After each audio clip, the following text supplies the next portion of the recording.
The rideshare pulled away before I could change my mind. I stood on the sidewalk with my duffel bag at my feet, still wearing the same clothes I'd had on for 31 hours of travel, staring at the front door of the building I owned, or thought I owned. There was a lockbox on the handle. Not the kind property managers use, the kind realtors use. The small gray kind, with a 4-digit combination and a little logo on the side. I blinked at it the way you blink at something your brain refuses to process, the way you stare at a car accident before the adrenaline kicks in and tells you what you're actually seeing. Then the door opened from the inside, and my sister walked out carrying a cardboard box full of picture frames. My picture frames? The ones I'd had since college? The ones from my first trip to Portugal? The black and white one of my grandmother that had sat on my bookshelf since I was 12 years old? She looked up, saw me, and she didn't drop the box. She didn't flinch. She just tilted her chin up slightly, the way she'd done our entire lives when she was about to say something she had fully prepared herself to say. "You're earlier than we expected," she said. "Not your home. Not, oh my God, I missed you. Not even this isn't what it looks like," which at least would have been an acknowledgement that it looked like something. Just, "You're earlier than we expected." I looked past her into the lobby. My neighbor from 4B was standing near the mailboxes, pretending to sort through envelopes, watching. I looked back at my sister, at the box in her arms, at the lockbox on the door. Before I tell you what I said next, and what I found inside that building, the one thing my sister didn't know existed, the thing that was about to make that cardboard box the least of her problems, drop a comment and tell me where you're watching from. I want to know how far this goes. My name is Claire. I'm 31 years old, and 18 months ago, I left a stable, well-paying job as a nurse practitioner at a hospital in Denver to join a volunteer medical program in rural Honduras. Not because I was running from anything, not because I had some dramatic origin story to justify it. I went because a colleague handed me a flyer, and something in me went very quiet and very certain at the same time, and I have learned over the years to listen when that happens. I sublet my car to a friend. I put most of my things in a storage unit, and I signed over the management of my condo, a 2-bedroom in a decent building in Capitol Hill that I had bought at 27 with money I'd saved since I was 19 to my sister. Not ownership. Not a power of attorney with broad authority. Management. A limited property management agreement that authorized her to collect the rental income from my tenant, pay the HOA fees and utilities from that income, and deposit the remainder into my account every month. That was the full scope of what I gave her. I want you to understand why I gave her that much. My sister and I are not close in the warm, effortless way some sisters are. We are close in the way that people who survived the same difficult childhood are close bound by shared memory and a mutual understanding of how bad things can get, even if we have handled that understanding in opposite directions. She married young, moved to the suburbs, made her husband the center of her life. I went the other way, career first, independence first. Nobody gets access to anything that matters until they've earned it twice over. But she was still my sister, and I was going to be gone for 18 months. And there were practical things that needed managing. So I trusted her with the practical things. And I told myself that was enough of an exposure. I was wrong about what enough means when someone decides they want more. The first few months, everything was fine. The deposits came through. The tenant, a quiet grad student named Marcus, sent me occasional updates. My sister and I traded brief texts. Everything was exactly as boring and stable as I needed it to be from 8,000 miles away. Then the deposits stopped. I messaged her. She said there was a delay with the bank. I messaged her again 2 weeks later. She said the tenant had been late. I asked her to send me the communication with Marcus so I could follow up directly, and she said she'd handle it. She had it under control. I shouldn't be worrying about this from over there. I should focus on my work. That was the moment. I have turned it over in my mind many times since that exact message, that exact phrasing. I should focus on my work, as if checking on my own financial asset from 8,000 miles away was somehow a distraction, as if the correct thing was to simply trust and look away. I didn't push back. I made a note of it. I kept doing my work, and I made one phone call that my sister didn't know about and has never known about until now. I called my attorney. I want to back up for a moment, because this part matters. Before I left for Honduras, my attorney had recommended that I transfer the condo title into a revocable living trust. It's a standard estate planning move. It means the property is held by the trust rather than by me personally, which gives me legal protections that a simple personal ownership doesn't. I had set this up, but I hadn't told my sister. It hadn't seemed relevant at the time. She was just managing the practical side. The legal structure of ownership wasn't her business. After that text, "Focus on your work," I called my attorney and asked him to pull the county records and confirm that nothing had changed on the title. He called me back 48 hours later. The title had changed. 6 weeks earlier, a quitclaim deed had been filed, transferring the property from my trust into my sister's name jointly with her husband. My attorney started talking about next steps. I sat in the small wooden chair in the clinic break room in Honduras, listening to the sound of rain on the corrugated roof, and I let the information settle into me the way bad news has to settle before you can do anything useful with it. I didn't cry. I didn't panic. I asked my attorney 2 questions. Was it reversible? And how fast could we move? He told me the quitclaim deed had been filed using a notarized signature, which meant either someone had forged my signature in front of a notary, or a notary had certified a signature without actually witnessing it, which is fraud either way. He told me he had already flagged it and was prepared to file a challenge the moment I authorized it. I authorized it. Then I told him to wait. He paused. He asked me what I meant. I told him I had 9 months left in Honduras, and I wasn't coming home early for this. I told him I wanted to see exactly how far they would take it. I told him to document everything and to let the situation develop. There is a thing I learned in medicine that I have found applies to almost every difficult situation in life. Don't intervene before you understand the full scope of what you're dealing with. A patient who looks stable can be masking something catastrophic. If you treat the symptom before you understand the cause, you can make things much, much worse.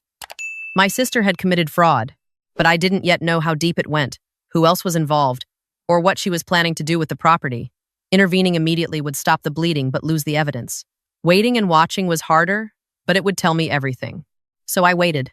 Marcus texted me 3 months later. His message was careful and apologetic, the kind of message someone writes when they have genuinely bad news to deliver and are not sure how you'll receive it. He said he had been contacted by a real estate agent acting on behalf of the new owners, he described them, and I recognized my sister and her husband who had told him his lease would not be renewed. He had already begun looking for a new apartment. He wanted to let me know directly, because he wasn't sure I was aware of what was happening. I told him I appreciated it. I told him to send me any documentation the agent had given him. He did. The listing went live 4 months after that. My condo, which I had bought for $247,000 at 27 years old, renovated over 2 long summers with my own labor and my own savings, which had appreciated precisely because I had been methodical and patient and had chosen well, listed at $389,000, and the listing described the sellers as the current owners of record. My attorney flagged an offer that came in quickly, a young couple, first-time buyers, pre-approved, ready to move fast. He told me the transaction was likely to close within 30 days. I booked my flight home. I want you to understand what I was walking back into. My sister is not a stupid person. She is, in fact, quite clever in the specific way that people are clever when they've spent their whole lives believing that the rules that apply to everyone else should bend slightly in their favor. She had watched me build something, and she had decided that her need for it was more legitimate than my ownership of it. She had told herself a story, probably something about how I was gone anyway, how I didn't appreciate what I had, how her husband's business needed capital, and here was capital just sitting there doing nothing, how I would understand eventually. That is not stupidity. That is a particular kind of moral rearrangement that takes real effort to maintain. What she had not accounted for was that I had spent 18 months in Honduras, where I had watched people lose everything to storms, to illness, to corruption, to the casual indifference of systems that were supposed to protect them and come out the other side, still standing, still moving, still choosing to show up the next morning. I had not come back from that soft. My sister set the box down on the stoop and crossed her arms. "We were going to call you," she said. "The sale closes in 2 weeks. We were going to explain everything." "Explain it now," I said. She exhaled through her nose. "You were gone for a year and a half.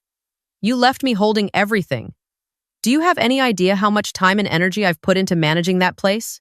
And you weren't communicating. You weren't responding. I had every response I'd sent her saved. Every single one. But that wasn't the point right now. You filed a quitclaim deed," I said. Her jaw tightened. "We needed to make a financial decision, and you were unreachable. A quitclaim deed transferring title of my property to you.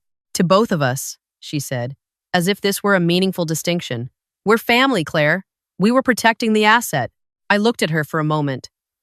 She looked back with that same level expression, that practiced composure she had worn her entire adult life.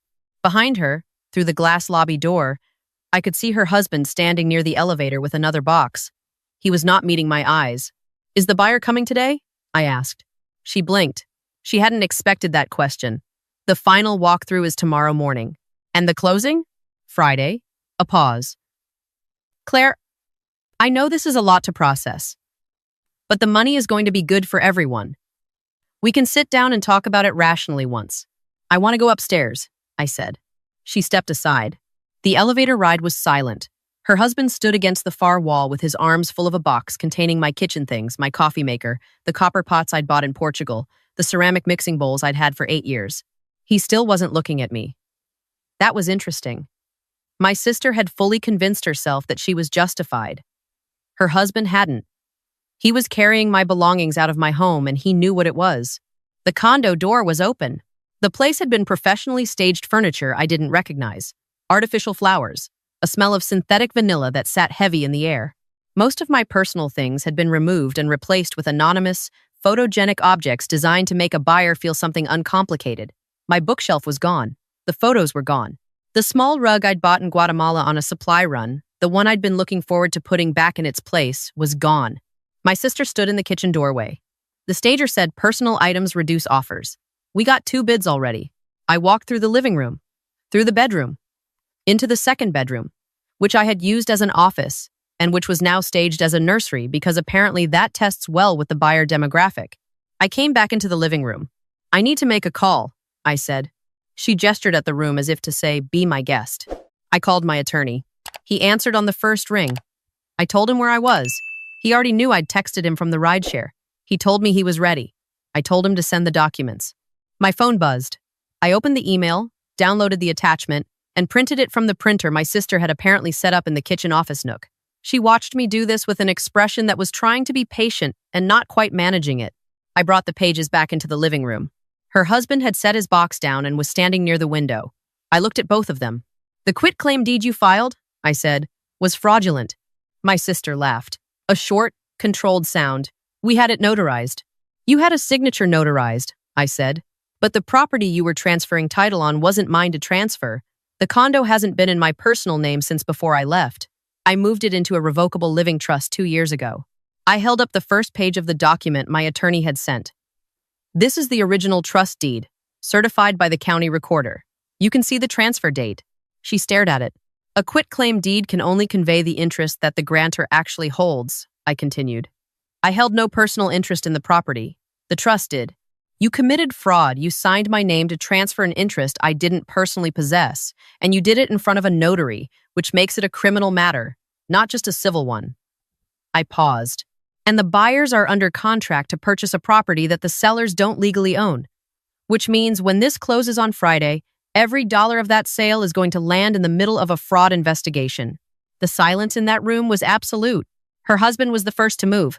He sat down on the stage couch like his legs had made the decision without him. He put his elbows on his knees and stared at the floor. I watched him process the shape of what had happened, the number of steps, the documents, the notary, the listing, the buyers, the closing scheduled for Friday, and understand that what had seemed like a manageable risk had just become something else entirely. My sister was still standing. She was still trying to hold the composed expression, but something behind it had shifted. You can't do this, she said, and her voice was thinner than it had been. You were gone for 18 months. You left me responsible for this place with no support, no communication, and no plan. I had to make a decision. You had to make a decision, I said. So did I. Mine was not to confront you until I understood the full scope of what you'd done. You knew. The composure cracked slightly. You knew and you let it happen. You watched. I documented, I said. There's a difference. Her husband looked up. The buyers, he said, and his voice was quiet and exhausted. What happens to the buyers? My attorney has already contacted their agent to advise them to pause the transaction pending a title dispute, I said. They'll get their deposit back. They'll be fine. The fraud is on your end, not theirs. He dropped his head back into his hands. My sister crossed the room and sat in the chair across from me. The staging, the artificial vanilla, the nursery behind us, all of it felt absurd now. A set for a scene that was not the scene that was actually happening. She looked at me for a long moment. I let her. How much trouble are we in? She finally asked. That depends on what you do next. She pressed her lips together. I didn't do this to hurt you. I had expected this, the pivot to intention, as if the harm were mitigated by the sincerity of the self-interest behind it. I know you didn't, I said. You did it to help yourself. That's actually not better. The business was bleeding out, she said, and now her voice had a quality I hadn't heard in a long time, the raw, unguarded sound of someone who has been frightened for a long time and has just run out of energy to hide it. We were 6 months behind on everything. The loan we took out last year, we couldn't service it. I looked at your condo and I thought, you're not here. You're not using it. 1 year, maybe 2, and we could get right again. I thought I could put it back. You can't put back a quitclaim deed, I said. You can't unfile a fraudulent document. I know that now. Her husband stood up from the couch. He walked to the kitchen and stood at the counter with his back to us. I could see his shoulders moving with his breathing. He was trying to stay calm and not quite getting the manner. What do you want? My sister asked. I had thought about this for 9 months. I want you to know that. I had turned it over in every direction. The anger, the grief, the specific exhaustion of being betrayed by someone you had trusted, precisely because the alternative to trusting family is a kind of loneliness that most people are not willing to live with.